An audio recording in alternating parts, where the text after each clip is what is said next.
মিয়ানমারে উৎপত্তি হওয়া ৭.৭ তীব্রতার ভূমিকম্প প্রতিবেশী থাইল্যান্ডেও ভয়াবহভাবে অনুভূত হয়েছে। এতে দেশটির রাজধানী ব্যাংককে ৩০ তলা একটি নির্মাণাধীন ভবন ধসে পড়েছে।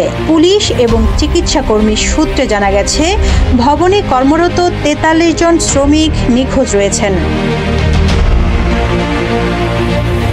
সরকারি কার্যালয় হিসেবে ব্যবহারের জন্য ব্যাংককের উত্তরে ভবনটি নির্মাণ করা হচ্ছিল। ভূমিকম্পের কয়েক সেকেন্ডের মধ্যে এটি একেবারে ধ্বংসস্তূপে পরিণত হয়েছে। ভূমিকম্পে ব্যাংককে আরও বেশ কিছু ভবনে ক্ষয়ক্ষতি হওয়ার খবর পাওয়া গেছে।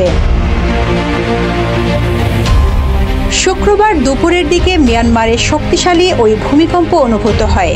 মার্কিন ভূতাত্ত্বিক জরিপ সংস্থা ইউএসজিএস বলছে, মিয়ানমারের সাগায়ং শহর থেকে উত্তর পশ্চিমে ভূমিকম্পটির উৎপত্তি। ভূমিকম্পটির তীব্রতা ছিল ৭.৭। কয়েক মিনিট পর একই এলাকায় ৬.৪ তীব্রতার একটি আফটারশক অনুভূত হয়।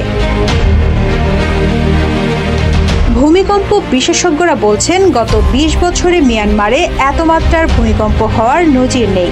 এর প্রভাবে রাজধানী ঢাকা সহ বাংলাদেশের বিভিন্ন স্থানে কয়েক দফা ভূমিকম্প অনুভূত হয়। এর পরাঘাত বা আফটারশক আরও হতে পারে।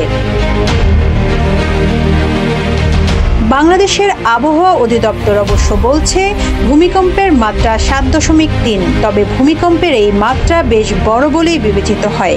ভূমিকম্পের উৎপত্তি স্থল ছিল বাংলাদেশের পাশের দেশ মিয়ানমারের মান্দালয়। ঢাকা থেকে উৎপত্তি স্থলের দূরত্ব ৫৯৭ কিলোমিটার বলে জানিয়েছে আবহাওয়া অফিস। এদিকে থাইল্যান্ডের প্রধানমন্ত্রী প্যাটুংটান সিনাওয়াত্রা শুক্রবার সামাজিক যোগাযোগ মাধ্যম এক্সে একটি পোস্টে লিখেছেন, তিনি ভূমিকম্পের পর জরুরি বৈঠক করতে দক্ষিণাঞ্চলীয় দ্বীপ ফুকেটে তার নির্ধারিত সরকারি সফর স্থগিত করেছেন। থাই প্রধানমন্ত্রী জানিয়েছেন, ভূমিকম্পের পর কর্তৃপক্ষ ব্যাংককে জরুরি অবস্থা ঘোষণা করেছে।